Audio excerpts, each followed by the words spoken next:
என் கரம் பற்றி இருந்த கலைஞரை பார்த்து நான் சொன்னேன், உங்களுக்கு எப்படி நான் மெய்காப்பாளனாக இருந்தேனோ அதை போல அருயிர் தம்பி தளபதிக்கும் இந்த வைகோ என்றைக்கும் மெய்காப்பாளராக, எதிரிகளினுடைய படையை துவம்சம் செய்கின்றவராக இருப்பேன் என்று நான் சொன்னேன்.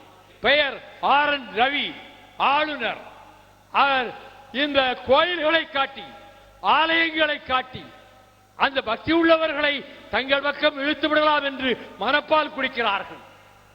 இங்கே சேகர் பாபு இருக்கிறார். எந்த ஆட்சியிலும் இல்லாத அளவுக்கு அறநிலைய துறையிலே கோடி கோடியான பணத்தை அரசாங்கத்துக்கு கொண்டு வந்து கோயில்களுக்கு கொண்டு வந்து சேர்க்கிறார்.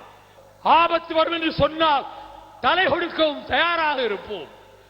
இத்தனை ஆண்டுகள் வாழ்ந்து விட்டோம். 60 ஆண்டுகள் என் பொது வாழ்வு முடிந்து விட்டது.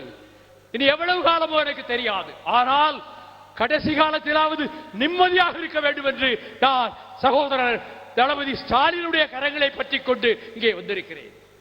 வெல்லட்டும் வெல்லட்டும், திராவிட முன்னேற்ற கழகம் வெல்லட்டும். செய்திகளை உடனுக்குடன் தெரிந்து கொள்ள உடனே சப்ஸ்கிரைப் பண்ணுங்க.